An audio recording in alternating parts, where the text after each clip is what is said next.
Sejam todos bem-vindos ao canal. Nós estamos aqui para mais uma reflexão e um tema muito importante, que é trabalho e chamado. Ou seja, quando o ministério ele começa a andar com os pés no chão. Vamos lá? Então, gente, no assunto de hoje, eu vou querer conversar com vocês sobre um tema sempre à luz da palavra de Deus, é claro, e que é sobre a relação entre o chamado ministerial de uma pessoa e o trabalho secular dessa mesma pessoa. E sim, já vou respondendo logo de início. É possível conciliar os dois e eu quero levar você ao entendimento por meio de conselhos bíblicos para que você busque viver esse tipo de vida, conciliando o seu chamado ministerial e o seu trabalho secular. Amém? Então fica comigo aqui que a gente já vai dar início à nossa introdução. Pois é, o objetivo ele não vai ser desvalorizar ministérios aqui, nada disso, nem negar que Deus sustenta seus servos, pregadores, pastores e mestres e por aí vai. Meu objetivo não vai ser jogar nenhum tipo de pedra nem julgamento, tá? Mas vai ser tentar corrigir uma ideia que não encontra nenhum respaldo completo nas Escrituras, ok? Então eu peço que você abra sua Bíblia, fique com ela aberta aí para conferir cada texto dentro do seu contexto. Até porque o chamado de Deus, gente, não nos tira da realidade de um ser humano normal, comum, como eu e como você. Por quê? Esse chamado ele nos envia para viver com o propósito. Ou seja, você faz parte de um mundo, você vive nesse mundo e você foi chamado para uma obra. Como você vai conciliar isso? Aí é a sabedoria de Deus que vai fluir de você, por meio das orações e do discernimento. Amém? Então, o nosso primeiro ponto a ser abordado, eu já vou começar com algumas perguntas honestas que precisam ser feitas logo de início, tá bom? Prepare aí papel e caneta para você anotar essa primeira pergunta. Vamos lá. Onde exatamente a Bíblia ensina que um pregador, por ele ser chamado, esse pregador ele fica isento ou ele não precisa mais trabalhar? Aonde isso está na Bíblia? Me traga texto e contexto, personagens e tudo mais. Por favor, te dou um tempo, você procura, anote e a gente vai conversar. E um dos argumentos mais comuns para essa pergunta é aquela famosa frase: Deus me chamou para viver só da pregação. Ou Deus me chamou para viver da obra. E por aí vai. Tenho certeza que em algum momento você encontrou algum irmão que falou dessa forma ou ainda fala. Tá tudo bem. Vamos trabalhar então em cima dessa frase. E aí, seja como for, eu já quero logo te dizer que chamado não anula responsabilidade humana. Já toquei nesse assunto no início, estou voltando nele aqui de novo. Especialmente quando esse chamado ele vai envolver por trás ali nos bastidores uma família, filhos, provisão do lar e testemunho de vida em sociedade. Porque às vezes eu não sei se você já reparou, tem muitos pregadores que eles parecem viver dentro de uma bolha religiosa e eles meio que se afastam do mundo real, da sociedade em si. E aí eles ficam nesse ministério itinerante apenas pregando para quem já é crente. E aí eles ficam pregando uma palavra que é um alimento para pessoas que já estão sendo alimentadas pelo seu pastor, que é comum ali naquela comunidade. E o mundo lá fora, que precisa desses pregadores itinerantes, não recebem, não veem o rastro dessas pessoas. Por que será isso?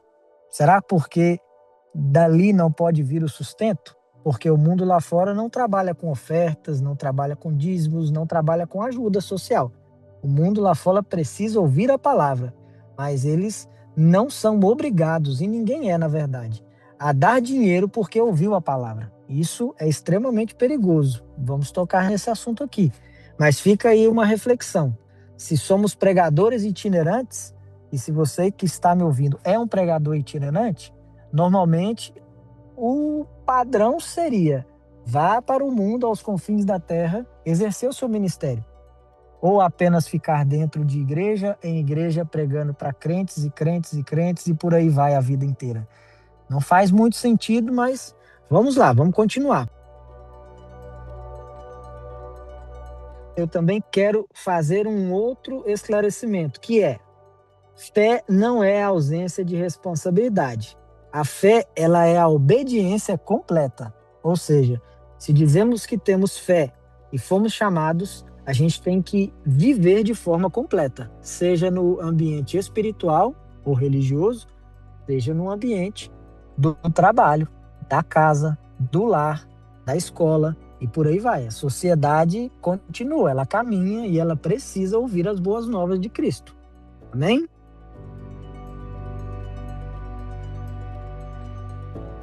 E o nosso próximo ponto será: o trabalho secular é uma ordenança, ele não é um plano B. Em Gênesis capítulo 2, no verso 15, a palavra do Senhor diz assim: o Senhor Deus colocou o homem no jardim do Éden para cultivá-lo e cuidar dele. E aí essa ordem, ela veio antes do pecado, ela veio antes da queda, ela veio antes de qualquer outro ministério formal, seja na casa de Deus, como você hoje pode se referir. Pois é, a ordem de trabalhar, ela veio antes disso tudo. Ou seja, a gente precisa dar o devido valor e não negligenciar esse ministério que é o trabalho secular. Amém? Por quê? Porque um detalhe muito importante, e eu já vou trazê-lo para vocês aqui, eu espero que você anote isso aí. Trabalhar não é uma consequência do pecado, é parte do propósito original de Deus. Que fique bem claro isso, porque eu sei que na internet, por aí, tem gente que insiste em dizer e ensinar que o trabalho faz parte da maldição dada por Deus após a queda. E isso não é verdade. Antes da queda, Adão já trabalhava na terra, já trabalhava com os afazeres. Amém? O trabalho, ele não se tornou maldição. O que se tornou maldição foi a terra. E aí sim, por meio dessa maldição, aonde a gente está trabalhando, nós teríamos que suar a camisa, sofrer, aguentar a pressão. Isso sim é o nosso trabalho. Não é maldição, apenas se tornou mais pesaroso o nosso manuseio com as coisas deste mundo, infelizmente. Então, se você já ouviu isso a respeito do trabalho, repreenda, rejeite, porque trabalho não é maldição. Trabalho sempre foi e sempre será uma bênção. Bendito seja aquele que trabalha. E outro ponto que eu também vou abordar com vocês será: a responsabilidade familiar é um critério espiritual. E o texto será 1 Timóteo, capítulo 5, verso 8, que diz assim: quem não cuida de seus parentes, especialmente dos de sua própria família, ou seja, família de sangue, negou a fé e é pior que um descrente. Pois é, pessoal, Paulo, ele não está falando aqui nesta carta com incrédulos. O que Paulo está falando e para quem ele está falando é com a gente da igreja. Seja você um pastor, um líder qualquer de ministério ou um membro comum. É para você que Paulo está falando. Sendo assim, nenhum ministério aprovado por Deus deixa em segundo plano o trabalho que traz o sustento para a sua família, nossa casa e as demais coisas sob ou que estão sob a nossa responsabilidade. Que fique bem claro isso. Seja você um pregador itinerante ou um missionário, você não está isento disso. E aí eu quero deixar uma dica para a gente fechar esse bloco aqui e já partir para o próximo bloco, que é: não existe unção que substitua provisão por meio do trabalho digno e honesto. Isso é especialmente para aqueles pregadores itinerantes que se vangloriam por estar, vamos dizer assim, sendo abastecidos financeiramente com a pregação, com o ensino, com a evangelização. Sim, tem pessoas hoje que elas são sustentadas por esses ministérios. E algumas dessas pessoas acham que são mais valorosas do que aquele pedreiro, confeiteiro, um padeiro, um gari, que trabalha ali de segunda a segunda e tem o seu sustento. Isso não tem nada a ver. Uma coisa não tem nada a ver com a outra. Todo tipo de trabalho, seja ele digno, íntegro e justo, é merecedor do seu salário, do seu sustento e das bênçãos de Deus. Amém? Então, tanto aquele que prega e recebe uma oferta, quanto aquele que conserta a parede da igreja e também é pago, todos esses dois trabalhadores são dignos, são abençoados. É simplesmente isso. A nossa dica para que a gente comece a vigiar na forma como a gente enxerga aquilo que a gente tem feito. E aí o nosso próximo ponto, onde a gente vai tratar agora dos apóstolos de Cristo, que também foram chamados, eram ativos e todos trabalhadores. Acredite se quiser. Por exemplo, Atos capítulo 20, do verso 34 e 35, está escrito assim: estas minhas mãos trabalharam para sustentar minhas próprias necessidades e as de meus companheiros. E também temos ali 1 Tessalonicenses 2,9, que também diz muito acerca desse assunto. Veja só. Trabalhamos noite e dia para não sermos um peso a nenhum de vocês. Engraçado que todos esses textos foram produzidos por apóstolos de Cristo. Pastores, presbíteros, pregadores, né? Professores. Muito curioso. Por quê? Paulo ele não fazia isso por falta de fé. Ou seja, ele não trabalhava secularmente e também trabalhava para Cristo porque ele tinha medo de não ser sustentado pela obra, nada disso. Você vai entender o porquê que Paulo deu esse exemplo e que muitos hoje, às vezes, procuram seguir e outros muitos, às vezes, não procuram seguir. Paulo ele fazia porque era, primeiro, maduro, centrado e responsável. Paulo era responsável. Ele certamente fazia também para que pudesse proteger o testemunho prático de vida, ou seja, dando o exemplo de ser um trabalhador e também de exercer um ofício ministerial. Era como exemplo. E hoje poucos, têm essa, vamos dizer assim, essa diligência e essa obediência de seguir esse exemplo. E aí, resumindo toda essa história, esse pregador chamado Paulo, um homem que está descrito na palavra de Deus, certamente ele não queria correr o risco de confundir o pregar o evangelho com dependência ministerial. E se Paulo, com toda a autoridade apostólica que ele possuía, Paulo trabalhou, então quem somos nós para achar que nós estamos acima disso? Quem somos nós? O melhor que eu tenho ali a aconselhar é: seja como Cristo. Use os exemplos dos apóstolos. Pregue a palavra. Trabalhe. Sustente a sua casa dignamente. E, se possível, passe adiante esse ensinamento bíblico. É simples assim. E o nosso próximo tópico, esse estudo ele vai ficar separadinho por tópicos para ficar mais fácil o entendimento, amém? Então, esse nosso próximo tópico será o viver do evangelho, uma coisa que não é o mesmo que viver sem ordem e sem planejamento, amém? Quer viver do evangelho? Amém, glória a Deus, mas tem um planejamento de vida, porque isso é bom e agrada ao Senhor também. Como eu sei disso? Vamos começar a caminhar em 1 Coríntios, capítulo 9, verso 14. O Senhor ordenou que os que pregam o evangelho vivam do evangelho. Oh, glória! Aleluia! Achamos um texto aqui que fala a favor de pregadores itinerantes. Será mesmo?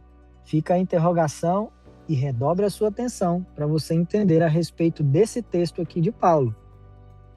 Por quê? O texto, ele fala de direitos. Amém? Todo pregador que vive do evangelho, ele tem um direito. É o que a Bíblia diz. Mas não é de uma obrigação. O texto não está falando de obrigação. Você percebeu esse detalhe. Então aqui a gente já fecha esse primeiro detalhe.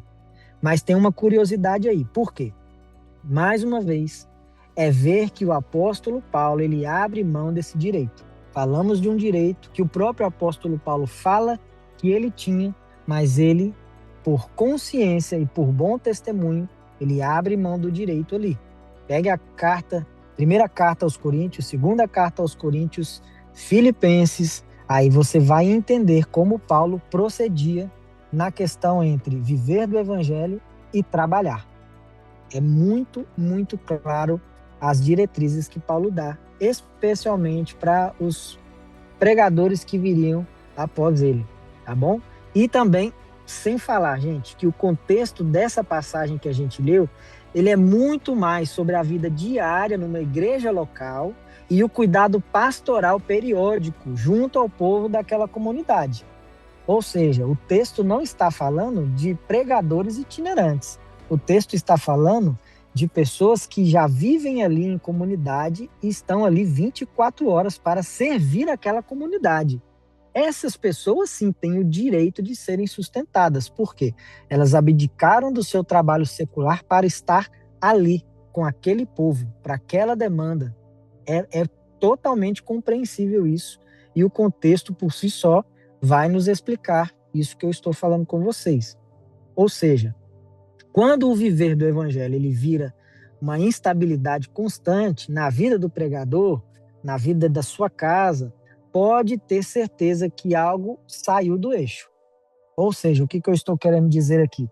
Quantas vezes você já não encontrou pregadores itinerantes, missionários, que dizem: estou passando fome, estou passando necessidades, meus filhos não têm roupa para vestir, nem o que comer, a despensa está vazia, eu não tenho onde morar. Na maioria das vezes, esses pregadores eles se comparam a Cristo e falam: mas Cristo também não tinha onde reclinar a cabeça. Não é a mesma coisa, não é o mesmo contexto. A gente precisa ensinar o que a Bíblia diz a respeito disso, de trabalhar, de sustentar a sua casa, dar dignidade aos seus filhos e servir à obra também. É sobre isso que nós precisamos conversar com esse pessoal que tem esses discursos hoje, que não estou aqui julgando nem condenando, mas falando com profunda tristeza e pesar.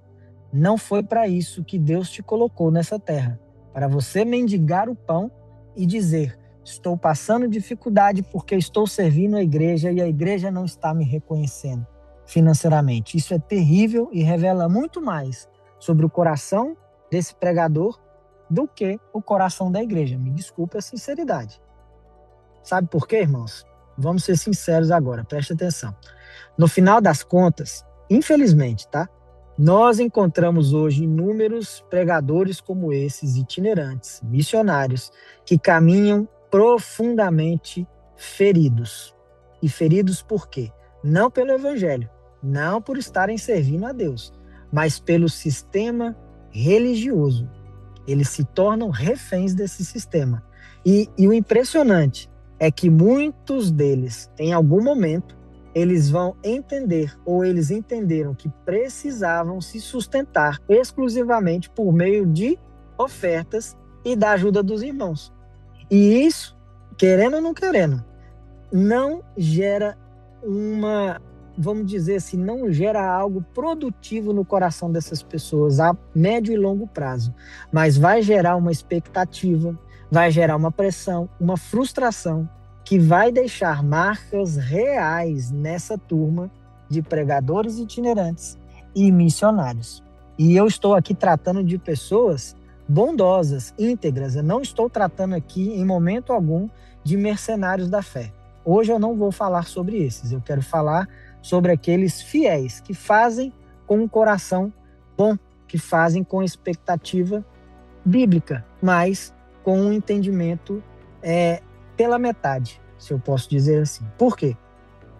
Porque é preciso dizer que algumas dessas feridas, e infelizmente é o que nós precisamos dizer aqui, elas são tão profundas que nos levam a perceber que o tempo, por si só, ele não é capaz de curar. Por mais que você diga, o tempo cura tudo, isso é mentira. E eu vou provar para vocês que, por mais que o tempo passe, volta e meia, essas feridas vão se abrir e vão doer, tá? Por quê?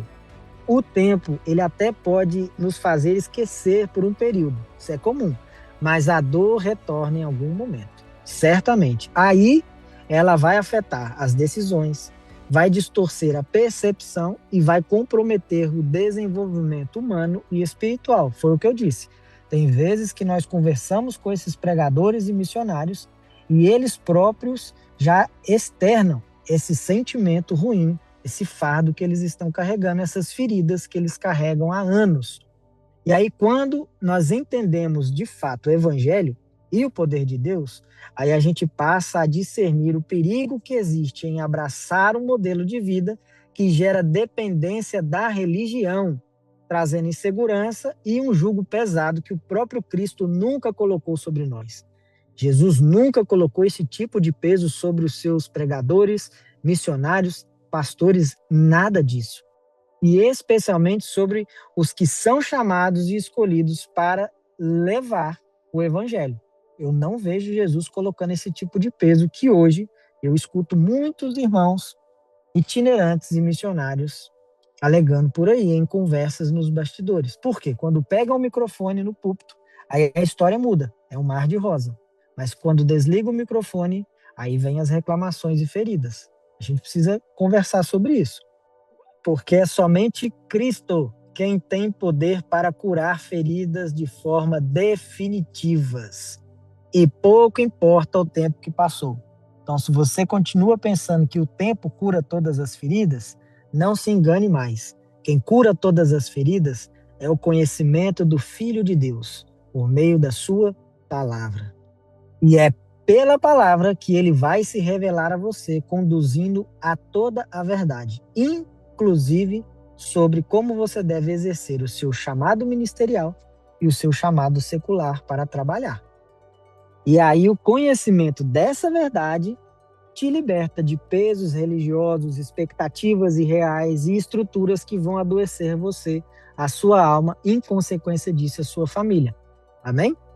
Por isso, compreender corretamente o chamado, aquele qual Deus te chamou, seja para pregar, ensinar, profetizar e por aí vai.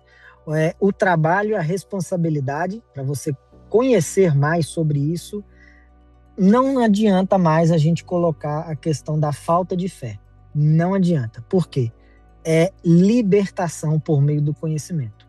Aí sim você vai poder compreender melhor para que o Senhor te chamou e como você deve exercer esse chamado, tá? E aí entra maturidade, tá bom? E aí entra a cura definitiva e o conhecimento. São ferramentas, se eu posso te aconselhar mais uma vez. Procure entender acerca das ferramentas para o qual ministério o Senhor te chamou. Cada ministério possui uma ferramenta. Cada ministério possui uma demanda. E a Bíblia está aí, na sua própria língua, eu tenho certeza, para te ajudar a exercer com excelência esse ministério, sem negligenciar todas as demais coisas.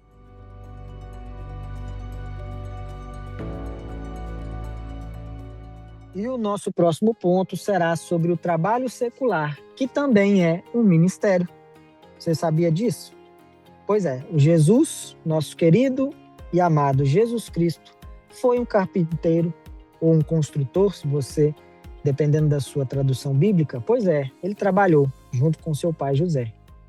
Os discípulos também trabalharam, a gente já abordou isso aqui, pescadores, artesãos, cobradores, trabalhadores comuns.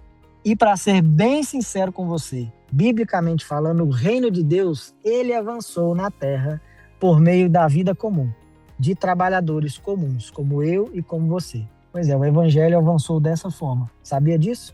E por que hoje ele não tem avançado? Exatamente porque a confusão e às vezes a desorientação do chamado de Deus nos faz caminhar para uma direção, quando na verdade Deus deseja que nós caminhemos para o plano original que ele estabeleceu. Já parou para pensar nisso? Entramos naquela parte inicial. Às vezes nós estamos sendo itinerantes, pregando só para crentes, pulando de igreja em igreja para falar com crentes e esquecemos de ir ao mundo lá fora, nas praças, no trabalho onde você às vezes não aparece. Pois é, se você estivesse trabalhando no meio secular, você poderia ver uma seara, campos brancos ali para falar a respeito de Cristo, de forma respeitosa, educada, sem pular etapas, sem pular cercas, sem ser aquele crente chato no trabalho. Pois é, infelizmente temos errado nisso aí. Quem dera se os nossos pregadores itinerantes e missionários entendessem essa verdade e esforçassem para ir além das quatro paredes das igrejas locais. Aí sim, esse ministério seria ainda mais poderoso e eficaz. Em um certo ponto, eu acho que todos nós aqui vamos concordar, que é o púlpito das igrejas locais não é local para construir fama, lucro, status, luxo e poder. Tenho certeza que você concorda comigo em relação a isso. Mais um outro ponto que também muitos podem concordar entre si é que é possível trabalhar e também pregar. Que é possível sustentar a casa e servir a igreja, pregando, ensinando, profetizando e pastoreando. E que é possível ter uma profissão e também ter um chamado. Normal, simples assim. E finalizando, pessoal, eu quero aqui deixar um conselho como um irmão em Cristo, como um professor, como um amigo que quer sim ver você frutificando, crescendo em fé e em sabedoria, mas da forma como a Bíblia deseja. Então, se você é pregador, então vai e pregue. É o que eu desejo a você e oro pela sua vida. Se você é mestre, continue ensinando assim como eu. E se você é um pastor, nada mais justo que você continue pastoreando, não só dentro da sua igreja local, mas no seu local de trabalho lá fora no mundo. Na padaria, no hospital, no trânsito, nem se fale. Pois é assim que nós devemos exercer o nosso chamado. Sabia disso?